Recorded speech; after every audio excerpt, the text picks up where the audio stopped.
हर हर महादेव भक्तों। आज हम आपको बताएंगे कि मंदिर में जो एक लोटा जल रखा जाता है उसका क्या करें, और मंदिर का लोटा कैसा होना चाहिए, पीतल का या तांबे का।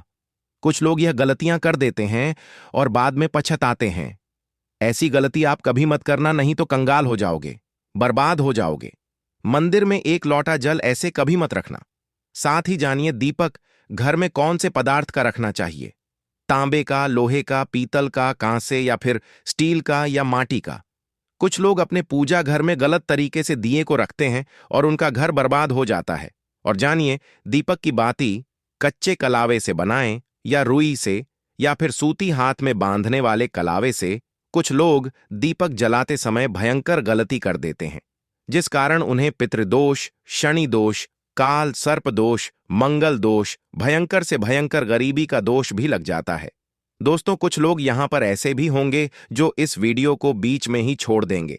अगर इस वीडियो को आपको छोड़ना ही है तो अभी छोड़ देना, परंतु वीडियो को बीच में छोड़कर लक्ष्मी माता का अपमान मत करना।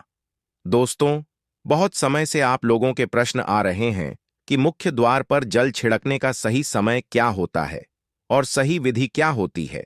किस समय हमें जल छिड़कना चाहिए, और क्या मुख्य द्वार पर जल छिड़कने के लिए स्नान करना आवश्यक है या बिना स्नान किए भी मुख्य द्वार पर जल का छिड़काव किया जा सकता है। झाड़ू लगाने से पहले या फिर झाड़ू लगाने के बाद जल को छिड़कना चाहिए।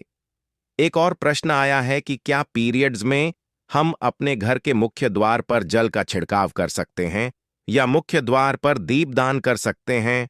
और जल्द से ही जुड़ा हुआ एक और प्रश्न है कि जब हम मुख्य द्वार पर जल चढ़ाते हैं तो घर के अंदर की तरफ से जल चढ़ाएं या घर के बाहर की तरफ से जल का छिड़काव करें। इसके बारे में कई लोग शंका में है। आज यह शंका भी दूर हो जाएगी और मुख्य द्वार पर जल छिड़कने से संबंधित आपका अगला प्रश्न है कि कई ऐसे लोग हैं जो कि फ्लैट में रहते हैं, कुछ ऐसे लोग हैं जो कि किराए के मकान में रहते हैं, एक ही कमरे में रहते हैं, तो उन्हें अपने घर पर मुख्य द्वार पर दीपदान किस प्रकार से करना चाहिए, जल कहां छिड़कना चाहिए। तो दोस्तों, आज की वीडियो पूरी तरह से आपके प्रश्नों पर ही आधारित है। तो दोस्तों, सबसे पहले जानते हैं कि घर के बाहर या घर के अंदर दिए जलाने के क्या क्या फायदे होते हैं। दोस्तों, घर के बाहर या घर के अंदर दीपक जलाने के फायदे जानकर आप चौंक जाएंगे। खासकर घर के बाहर दीपक जलाने से 5 वह फायदे जो आपको चौंकाने वाले हैं। दोस्तों, ये बात तो आप जानते हैं कि भगवान की पूजा के दौरान दीपक जरूर जलाया जाता है। हिंदू धर्म में पूजा करते वक्त लोग देसी घी या सरसों के तेल का दीपक जरूर जलाते हैं तथा तिल के तेल का दीपक भी जलाते हैं। हालांकि पूजा के लिए भगवान के सामने दीपक जलाना सिर्फ पूजा का एक तरीका ही नहीं है, बल्कि घर में दिया जलाना या घर के बाहर दिया जलाना कई तरह के फायदे मिलते हैं। दीपक जलाने से न सिर्फ कई शक्तियां जागृत होती हैं, बल्कि यह 5 बड़े फायदे भी मिलते हैं। तो चलिए जानते हैं दोस्तों। नंबर 1, पृथ्वी से अंधकार दूर होता है। घर में दीपक जलाने से घर का अंधकार तो दूर होता ही है, साथ ही नकारात्मक ऊर्जा को भी कोसों दूर रखती है। यहां पर दीपक जलता है तो वहां पर सकारात्मक ऊर्जा का वास होता है। जाहिर सी बात है, जब घर में सकारात्मक ऊर्जा होगी तो भगवान का भी वास होगा। इसीलिए घर में शाम होने से पहले, रात होने से पहले दीपक अवश्य जलाया जाता है, ताकि घर में कोई गलत नकारात्मक ऊर्जा प्रवेश न कर पाए। दोस्तों, तेल से जले दीपक का प्रभाव उसके बुझने के आधे घंटे बाद तक वातावरण में बना रहता है, जबकि शुद्ध देसी घी का दीपक बुझने के बाद करीब 4 घंटे तक वह वर्ण को सकारात्मक रखता है। दोस्तों, नंबर 2, दीपक जलाना न सिर्फ धार्मिक नजरिए से फायदेमंद है, बल्कि वैज्ञानिक दृष्टिकोण से भी यह फायदा पहुंचाता है। जब घर में शुद्ध घी या सरसों के तेल से दीपक जलाया जाता है तो उसके धुएं से घर के माहौल में सात्विकता आती है और इससे आसपास के वातावरण में मौजूद हानिकारक कणों का विनाश होता है। दोस्तों, नंबर 3, घर में होता है सुख समृद्धि का वास। जिस घर में सुबह और शाम के वक्त भगवान के सामने दीपक जला जाता है तो उस घर पर हमें माता लक्ष्मी मेहरबान होती है। ऐसे घर में सुख समृद्धि का वास होता है। दीपक की लौ पूर्व दिशा में रखने से व्यक्ति दीर्घायु होता है। जबकि उत्तर दिशा में लो रखने से घर में धन और संपन्नता बढ़ती है। दीपक ना सिर्फ हमारे घर के अंधकार को दूर करता है, बल्कि यह हमारे जीवन को भी अंधकार से प्रकाश की तरफ बढ़ाता है। दोस्तों, नंबर 4, बीमारियों को दूर भगाने में मददगार। घर में दिया जलाने से बीमारियां घर के आसपास भी नहीं भटकती। घर के सभी परिवार सदस्यों को हर बीमारी से बचाव मिलता है।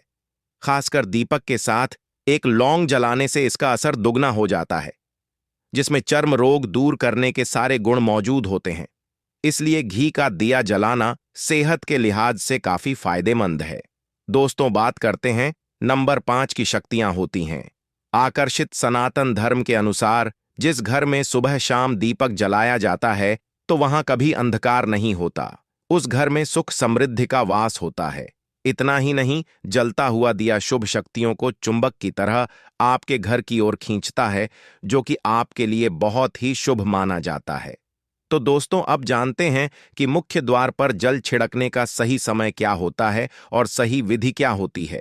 देखिए, अगर आप मुख्य द्वार पर जल चढ़ाते हैं तो आपको ध्यान रखना है कि जल आप एक दिन पहले ही, मतलब रात को सोने से पहले, एक पात्र में, कोई भी आप पात्र ले सकते हैं। जैसे कि आप तांबे का पात्र ले सकते हैं।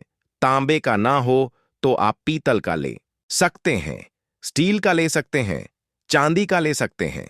जो भी पात्र आपके पास उपलब्ध हो, आप उसे ले सकते हैं। एक लोटे में थोड़ा सा गंगा जल डाल दीजिए और उसके ऊपर शुद्ध जल भर दीजिए। और हां, गंगा जल ना हो तो परेशान होने की आवश्यकता नहीं है। सिर्फ शुद्ध जल से भी आप पात्र को भर सकते हैं और उस जल से भरे पात्र को अपने घर की रसोई में रख दीजिए। अब जैसे कि आप अगले दिन सुबह उठकर जल का छिड़काव अपने घर के मुख्य द्वार पर करेंगे। देखिए, मुख्य द्वार पर जो सुबह सबसे पहले जल छिड़का जाता है, वह हर प्रकार की समस्याओं को घर से दूर करने के लिए छिड़का जाता है। जैसे किसी भी प्रकार की नकारात्मक ऊर्जा से आप परेशान हैं, बहुत समय से परेशानियों में घिरे हुए हैं, तो ऐसे में घर की रसोई में जल रखा जाता है और यही जल घर के मुख्य द्वार पर सुबह उठकर छिड़का जाता है। इस जल के छिड़काव से आपके घर की कोई भी परेशानी हो, बहुत शीघ्र समाप्त हो जाती है। इस उपाय को करने से आपके घर में सुख समृद्धि भी आती है, बीमारियों से भी मुक्ति मिलती है। मतलब देखिए, किसी भी प्रकार की मानसिक परेशानी हो, शारीरिक परेशानी हो, आर्थिक तंगी हो, या आपके घर में कोई वास्तु दोष हो, किसी भी प्रकार के गृह दोष हो, तो आपको सभी प्रकार के दोषों से, गृह दोषों, मुक्ति मिलती है। वास्तु दोष और पितृदोष भी समाप्त होता है।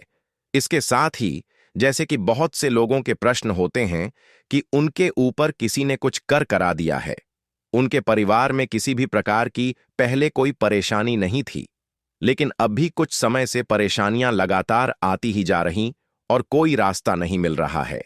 परेशानी से निकालने का तो किसी के भी के कराए तंत्र मंत्र का प्रभाव हो, किसी की बुरी नजर का प्रभाव हो, तो भी आपके इस उपाय से, मतलब इस एक लोटा जल से, आपकी परेशानी कुछ ही दिनों में समाप्त हो जाती है।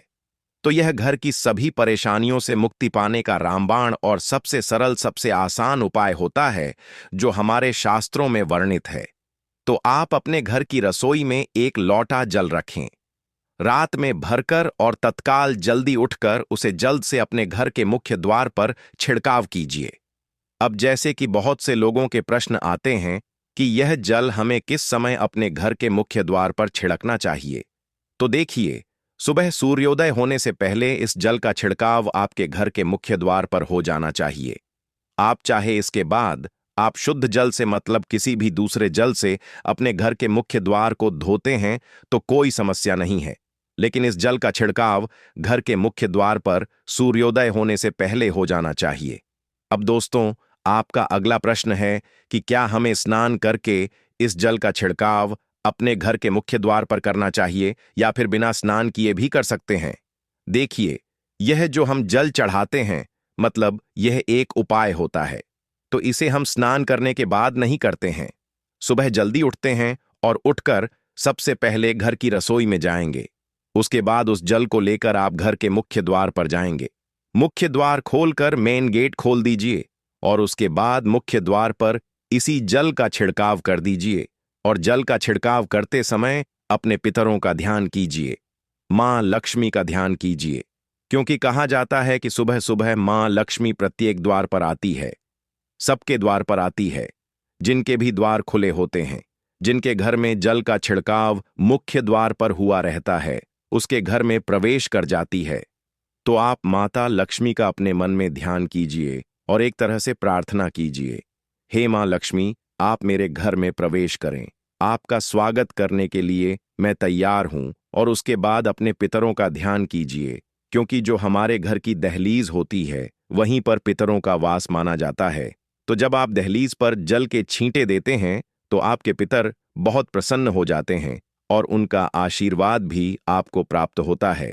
तो सुबह जो आप जल छिड़क हैं, इसके लिए स्नान करने की आवश्यकता नहीं है, बिना स्नान किए भी कर सकते। दोस्तों, वीडियो में आगे बढ़ने से पहले आपसे छोटा सा निवेदन है कि कमेंट बॉक्स में जय मां लक्ष्मी अवश्य लिखें। साथ ही हमारे चैनल को सब्सक्राइब करके बेल आइकॉन को भी क्लिक कर लें। तो दोस्तों, आपका अगला प्रश्न था कि मुख्य द्वार पर जल का छिड़काव सुबह झाड़ू लगा के बाद करना है या फिर झाड़ू लगाने से पहले भी जल का छिड़काव कर सकते हैं।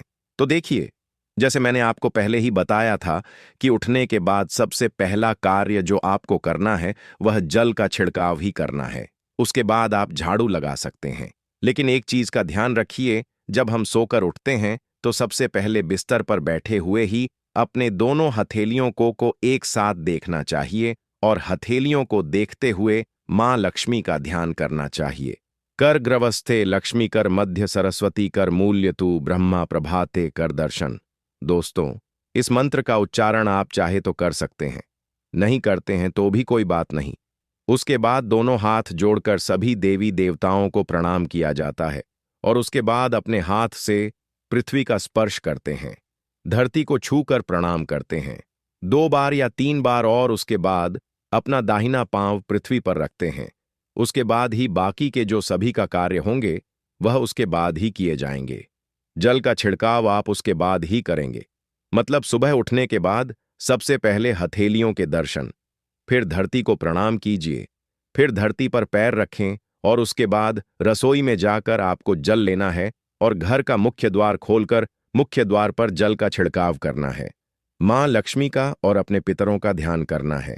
उसके बाद आप अपने घर में आ जाएंगे और उसके बाद जो भी आपकी रूटीन वर्क होते हैं, मतलब झाड़ू लगाएंगे या फिर आप स्नान करेंगे, ये सभी कार्य उसके बाद किए जाएंगे। और अब जैसे कि कई लोगों के प्रश्न आते हैं कि जब हम जल का छिड़काव करते हैं तो या उसी समय घर के मुख्य द्वार पर झाड़ू लगाकर और पानी डालकर क्या मुख्य द्वार की अच्छे से सफाई कर सकते हैं? जी हां, बिल्कुल कर सकते हैं। पहले आप जो रसोई में रखा हुआ जल है उस जल का छिड़काव कर दीजिए। उसके बाद और भी पानी डालकर, मतलब अगर आपके पास जल और उपलब्ध है तो और जल लेकर और घर के मुख्य द्वार की अच्छी तरह से झाड़ू से या कैसे भी सफाई कर सकते हैं। और कई लोगों के प्रश्न आए हैं कि हम किसी फ्लैट में रहते हैं या फिर किसी ऐसे कमरे में रहते हैं, किराए के कमरे में हमारे पास एक ही कमरा है, तो हम जल का छिड़काव या फिर दीपदान कहां पर करें, किसे हम अपना मुख्य द्वार माने? देखिए, जो आपका अपना कमरा है या फिर जो फ्लैट है जहां पर आपका नेम प्लेट लगा हुआ है, आप उसी स्थान पर दीपदान करेंगे और उसी स्थान पर आपको जल का छिड़काव करना है। मतलब जहां पर अगर एक ही कमरे का मकान है तो आपके कमरे का दरवाजा है, वहीं पर आपको थोड़ा सा जल छिड़कना है और वहीं पर आप दीपदान भी करेंगे, जो कि मुख्य द्वार से जुड़े हुए उपाय होते हैं। वह आप अपने घर के, मतलब जो अपना कमरा है उसके बिल्कुल दरवाजे के पास ही करेंगे। और आपका अगला प्रश्न है कि क्या पीरियड में हम अपने घर के मुख्य द्वार पर जल का छिड़काव कर सकते हैं, दीपदान कर सकते हैं?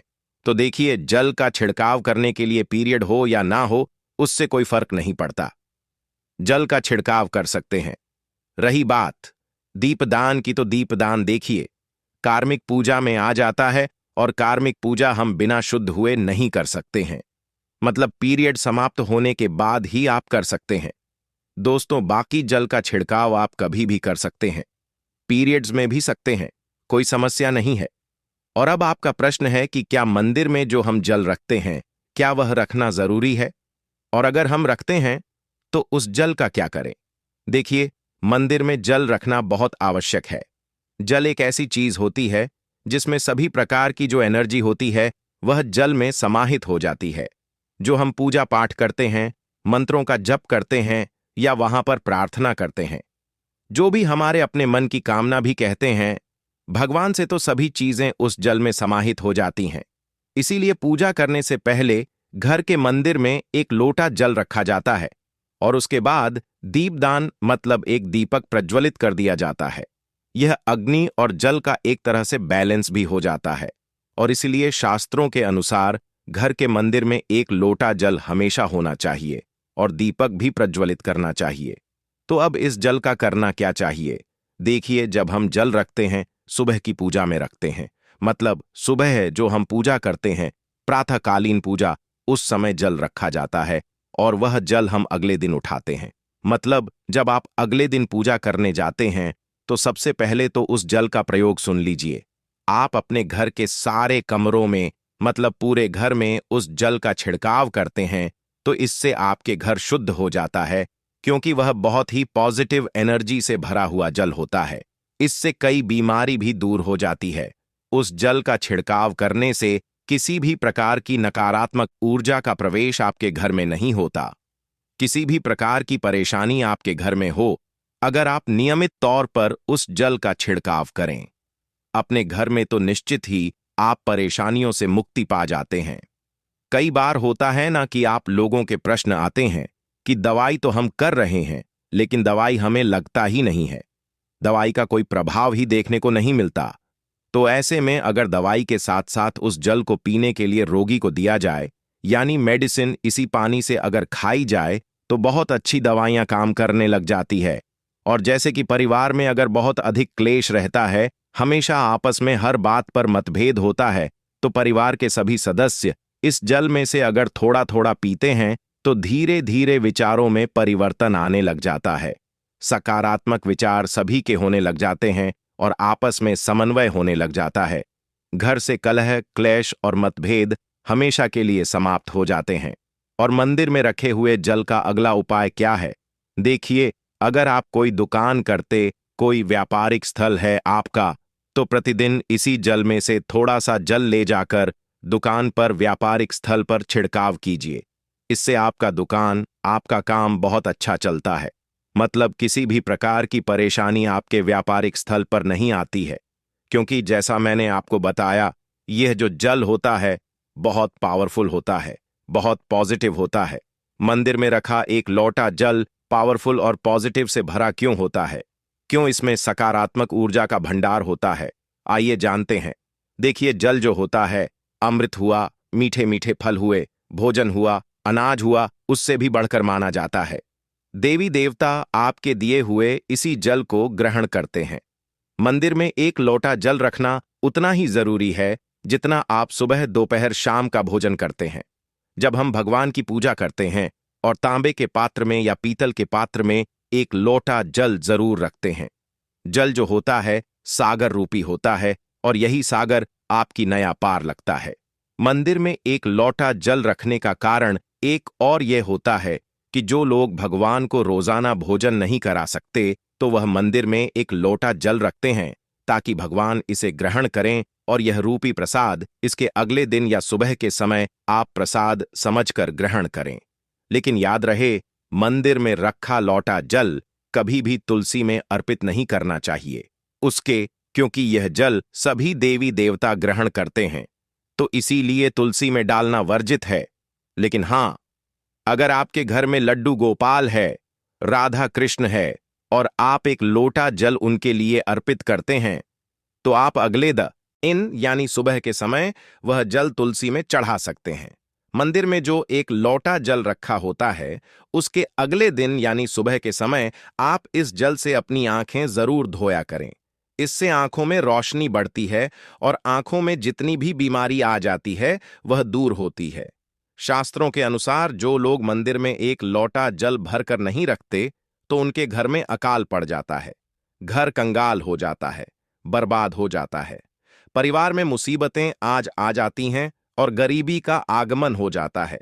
आप चाहे तो एक लोटा जल में पुष्प आदि डालकर रख सकते हैं, बहुत ही शुभ माना जाता है। मंदिर में जो जल रखा जाता है उससे हम और क्या क्या कर सकते हैं, आइए जानते हैं। तो इस जल का छिड़काव करने से बहुत सारी परेशानियां खत्म हो जाती हैं। जैसे अगर आपके दुकान पर किसी की नजर लगी है, बहुत से लोगों के प्रश्न आते हैं कि हमारे काम को किसी ने बांध दिया है। मतलब किसी की बुरी नजर ऐसी लग गई है कि पहले तो दुकान बहुत अच्छी चलती थी, अब नहीं चल रही है, तो आप इस उपाय को कर सकते हैं। निश्चित ही बहुत जल्द ही आपको परेशानियों से मुक्ति मिल जाती है और दिन दुगनी रात चौगुनी आपके व्यापार में तरक्की होती है। और हां, मंदिर में रखे हुए जल को आप अपने घर की रसोई में खाना बनाने में, पीने में भी प्रयोग कर सकते हैं।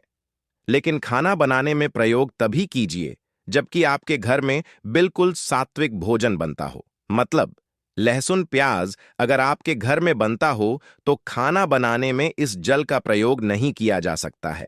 फिर आप इस जल को थोड़ा थोड़ा परिवार के सदस्य मिलकर ग्रहण कर सकते हैं और बचे हुए जल को आप अपने घर में पौधों में डाल सकते हैं। तो देखिए, ऐसा नहीं है कि मंदिर पर रखा हुआ जल बेकार होता है, किसी काम का नहीं होता है। बहुत सारे उपयोग इस जल के होते हैं। अगर हम सही तरीके से प्रयोग करें तो अपने जीवन की बहुत सारी परेशानियों का समाधान मात्र इस एक लौटा जल से हम कर सकते हैं। तो ध्यान रखिए कि मंत्रों से अभिमंत्रित जल बहुत महत्वपूर्ण होता है, बहुत शक्तिशाली होता है और हमारे घर के मंदिर पर रखा हुआ जल देवताओं का आशीर्वाद होता है, क्योंकि पूरे समय वह देवताओं के पास होता है। देवी देवता वहां पर रहते हैं तो उस जल में हर प्रकार की शक्ति समाहित होती है, जो कि सकारा शक्तियां होती हैं। और इस जल का प्रयोग अगर हम सही तरीके से करते हैं, मतलब उसको पीने में करते हैं, खाना बनाने में करते हैं, घर में जल का छिड़काव करने में करते हैं, तो इससे हमारी समस्याओं का समाधान होता है। और अगर कोई भी कार्य नियमित तौर पर मतलब प्रतिदिन किया जाता है तो उसका हमें लाभ प्राप्त होता है। कभी कभी करेंगे तो निश्चित ही आपको उतना लाभ दिखाई नहीं देगा, लेकिन अगर आप नियम बना लेंगे कि हर रोज उसी जल्द से घर में छिड़काव करना है, घर में प्रत्येक व्यक्ति को थोड़ा थोड़ा पीने के लिए देना है, बचे हुए जल को पौधों में डाल दीजिए, दुकान पर छिड़क दीजिए, अपने घर के व्यापारिक स्थल पर छिड़काव कीजिए, बच्चों की बुक्स शीश में, अपने घर की तिजोरी में, हर जगह इस जल का छिड़काव कीजिए और नियमित तौर पर कीजिए। चमत्कार आपको निश्चित ही देखने को मिलेगा। इसी प्रकार से जो रसोई में रखा हुआ जल होता है, उसका छिलका आप अपने घर के मुख्य द्वार पर कीजिए तो इसका भी आपको लाभ बहुत ही शीघ्र दिखाई देगा। लेकिन इसे अपने रूटीन में शामिल करना होगा, प्रतिदिन नियम से यह कार्य करना होगा, तभी आपको लाभ देखने को मिलेंगे। और हां, कई लोगों के प्रश्न आते हैं कि मंदिर पर जो रखा हुआ जल होता है तो जब हम अगले दिन उठाते हैं तो उसमें कई बार कोई कीड़े मकोड़े पड़ जाते हैं, क्योंकि खुला होता है, तो क्या हम उसे ढक सकते हैं? तो मैं आपको बताना चाहूंगा कि हां, बिल्कुल ढक कर रख सकते हैं। पूजा करने के बाद आप उस जल को किसी भी प्लेट से या कटोरी से ढक दीजिए। फिर जब आप अगले दिन उस जल को उठाएंगे तो बिल्कुल शुद्ध और साफ सुथरा जल आपको मिलेगा और जल का प्रयोग आप अपने किसी भी कार्य में कर सकते हैं। और दोस्तों, आप जब भी घर के मुख्य द्वार पर जल छिड़काव करें तो गणेश जी भगवान का यह मंत्र जरूर बोले, ओम गणप नमः। और जो हमने आपको वीडियो में बताया है उसे ध्यानपूर्वक अच्छी तरीके से समझकर अपने घर के मुख्य द्वार पर जल का छिड़काव करें। दोस्तों, अब जानते हैं कि दीपक किस पदार्थ का होना चाहिए, लोहे का, तांबे का, पीतल का, कांसे का, या फिर स्टील का या माटी का। आखिर घर में कौन सा दीपक रखना शुभ माना जाता है? अगर गलती से भी घर में गलत पदार्थ का दीपक रख लिया है तो पूरा घर अस्त व्यस्त हो जाएगा, कंगाल हो जाएगा, बर्बाद हो जाएगा। दोस्तों देखिए, स्टील के दीपक में पूजा करना घर में क्षणिकों को कुपित करता है। घर में लोहे के दीपक से भी पूजा नहीं करना चाहिए, घर बर्बाद हो जाता है, गरीबी आ जाती है। बाजार में लोगों को लुभाने के लिए कांच के दीपक भी आ गए हैं। बिल्कुल भी गलती से भी घर न लाएं, नहीं तो राहु केतु आपके घर चले आएंगे और घर बर्बाद हो जाएगा। कांच का दीपक शनि और राहु को नाराज करता है। तांबे का दीपक, पीतल का दीपक, माटी का दीपक धन की देवी माता लक्ष्मी को आकर्षित करता है। घर में कोई और दीपक नहीं लाना चाहिए। पीतल और माटी का दीपक शुभ और मंगलकारी माना जाता है, जिससे शनि और राहु केतु भी प्रसन्न रहते हैं। मंगल भी भारी नहीं होता, कच्चा कलवा तथा रूही का दीपक ही जलाना सर्वश्रेष्ठ माना जाता है। जो लोग सूती धागा जो हाथ पर बांधा जाता है उसकी बाती बनाते हैं तो उस घर में परेशानी और गरीबी आ जाती है। रुई और कच्चा कलवा ही शुभ माना जाता है। दोस्तों, अब जानते हैं मंदिर में घंटी क्यों बजाई जाती है, घंटा क्यों बजाया जाता है, ताली क्यों बजाई जाती है। मंदिर के अंदर कारण क्या है? शंकर के मंदिर में घंटी क्यों बजाई जाती है, ताली को बजाना क्यों नकारा जाता है? तो यह पुराण है कि मंदिर के अंदर या घर के अंदर आप गरुण घंटी जब जाते हो, घंटी नाथ जब करत